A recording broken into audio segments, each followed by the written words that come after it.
સુરેન્દ્રનગરના મુખ્ય માર્ગોની દુર્દશાએ પ્રજાને ત્રસ્ત કરી છે। ખાડાયુક્ત રસ્તાઓના કારણે 19 લોકોના હાડકાં તૂટ્યા, જ્યારે સિવિલ હોસ્પિટલમાં સ્નાયુ ખેંચાવાના કેસો પણ નોંધાયા।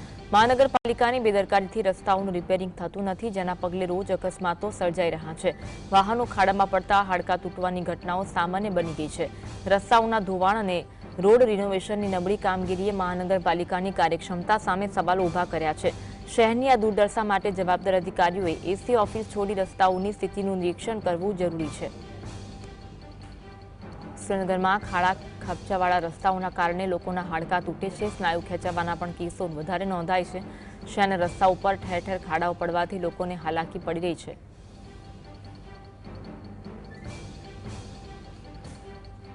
આ અંગે વધુ વાત કરીશું। સવતા ફઝલ અમારી સાથે લાઈવ જોડાયા છે। ફઝલ, સુરેન્દ્રનગરમાં રસ્તાઓ છે તે ખાડાઓવાળા થઈ ગયા છે, લોકોના અકસ્માતો સર્જાવાનો ભય રહેતો હોય છે, લોકોના હાડકાં તૂટે છે, શું કહેવું છે લોકોનું? ખાસ કરીને સુરેન્દ્રનગર શહેરમાં કમરતોડ ખાડાઓથી લોકો પરેશાન બની ગયા છે, વાહન ચાલકો પણ પરેશાન બની ગયા છે। છેલ્લી 24 કલાકમાં 19 લોકોના અલગ અલગ અકસ્માતમાં જે ખાડાઓમાં પડવાના કારણે હાડકાઓ તૂટી ગયા છે, તે પ્રકારની ઓપીડી સુરેન્દ્રનગરની સિવિલ હોસ્પિટલમાં દાખલ થઈ છે। ત્યારે સુરેન્દ્રનગર શહેરનો સિયાણીની પોળ રોડ હોય, ધોળીપોળ રોડ હોય, દુધરેજ રોડ હોય, ટાંકી ચોક હોય, ટાવર રોડ હોય, તમામ રોડ ઉપર 5 થી 7 ફૂટના મોટા ખાડાઓ પડી ગયા છે, જેને લઈને વાહનો આ ખાડામાં પટકાય છે અને અકસ્માતનો ભોગ વાહન ચાલકો બની રહ્યા છે। ખાસ કરીને સુરેન્દ્રનગર જિલ્લામાં મહાનગરપાલિકાના અધિકારીઓ છે તે એસી ઓફિસ છોડી અને શહેરની બહાર આવે તેવી માંગ ઉઠવા પામી છે। કેટલાક શહેરીજનો છે તેમની સાથે વાત કરશું। કમરતોડ ખાડાઓથી લોકો પરેશાન છે, કેવી શહેરની પરિસ્થિતિ છે અને કેવા રોડ રસ્તા થઈ ગયા છે? આજે મારું નામ જાફર કરીમભાઈ છે અને હું પોતે ચાલક છું। હું અત્યારે ગલી ગલીમાં ફરું છું, જ્યાં જોવો ત્યાં ખાડા અને ખાડા દેખાય છે। લોકો એટલા બધા પરેશાન છે કે બુજુર્ગ લોકોને ચાલવું પણ મુશ્કેલ બની ગયું છે, માટે તંત્ર હાવ ઘોર નિંદામાં સૂતું હોય એમ લાગે છે।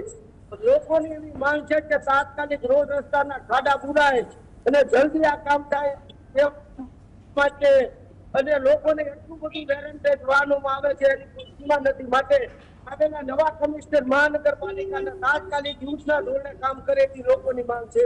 ખાસ કરીને કાકા, જે ગ્રાન્ટો આવી આ ખાડા બુરવા પાછળ છે, ખાડા બુરાણા કે રોડની પરિસ્થિતિ કેવી છે? હજી સુધી જ્યાં જોવો ત્યાં ખાડામાં નકરી કારી કોલ છે અને પથરા નાખી દે છે। હજી સુધી એવું કોઈ કામ બતાવેલ નથી કમિશનર સાહેબે કે ત્યાં વ્યવસ્થિત ખાડા પુરાણા હોય। કેવી પરિસ્થિતિ છે? અકસ્માતો સર્જાય રોજ? હા, રોજે રોજ અકસ્માત સર્જાવાના બનાવો અને સમાચાર મળે છે કે આ જગ્યાએ આ લોકો પડી ગયા, આ લોકો પડી ગયા, પણ હજી સુધી એવું કોઈ કાર્ય કરી બતાવ્યું નથી। કમિશનર સાહેબ એસી ઓફિસ છોડી તમારી પાસે આવ્યા? હજી સુધી કમિશનર સાહેબ લોકો સુધી પહોંચ્યા નથી અને હજી સુધી એવો કોઈ વસ્તુ મને નથી કે એમને કોઈ કાર્ય સારું બતાવ્યું। શું માંગ હવે તમારી? હવે તાત્કાલિક યુદ્ધના ધોરણે કામ થાય અને ખાડા પુરાય એવી લોકોની માંગ છે। ખાસ કરીને જે સુરેન્દ્રનગર શહેરનો જે મુખ્ય માર્ગો આવેલા છે તે ધોવાઈ જવા પામ્યા છે।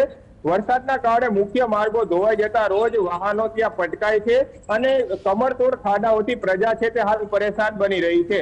ખાસ કરી સ્નાયુ ખેંચાવાની ઘટનાઓ પણ સુરેન્દ્રનગર શહેરી વિસ્તારમાં બની રહી છે, કારણ કે જે મુખ્ય માર્ગો ઉપર પડેલા ખાડાઓ છે, ભુવાઓ છે તે 5 થી 7 ફૂટના હોય છે અને દર 100 મીટરે એક ખાડાઓમાં વાહન પટકાતું હોય છે। ત્યારે તાત્કાલિકપણે આ ખાડાઓ બુરવામાં આવે તેવી હાલ શહેરીજનોની અને વાહન ચાલકોની માંગ છે તે ઉઠવા પામી છે। ખાસ કરીને જે રિક્ષા ચાલકો છે, ટ્રાન્સપોર્ટ ધારકો છે, તેમના સસ્પેન્શન તૂટી જતા હોય અને વાહનોને પણ નુકસાન થતું હોય તે પ્રકારની ભીતિ સર્જાઈ જવા પામી છે। પાલિકાએ સુરેન્દ્રનગર શહેરી વિસ્તારોમાં ખાડા બુરવા પાછળ 3 કરોડ રૂપિયાનું બજેટની ફાળવણી કરી છે, પરંતુ હાલ શહેરી વિસ્તારમાં જે પડેલા રોડ રસ્તા ઉપરના ખાડા છે તે બુરવાની કામગીરી નથી દેખાઈ રહી, જેને લઈને શહેરીજનોમાં રોષ જોવા મળી રહ્યો છે। છેલ્લી 24 કલાકમાં સુરેન્દ્રનગર શહેરમાં અલગ અલગ વિસ્તારોમાં વાહન અકસ્માતને લઈ 19 લોકોના હાડકાઓ તૂટી ગયા છે, ફ્રેક્ચરો થઈ ગયા છે, તે પ્રકારની ઓપીડી પણ સિવિલ હોસ્પિટલમાં દાખલ થઈ છે। ખરેખર અધિકારીઓ એસી ઓફિસ છોડી બહાર આવી લોકોની પરિસ્થિતિ જાણે અને આવા કમરતોડ પડેલા ખાડાઓ છે તે તાત્કાલિક પૂરે તે પ્રકારની માંગ હાલ લોક માંગ છે તે સુરેન્દ્રનગર શહેરીજનોની મહાનગરપાલિકા પાસે ઉઠવા પામી છે। જી આભાર જોડાવા માટે અને માહિતી આપવા માટે।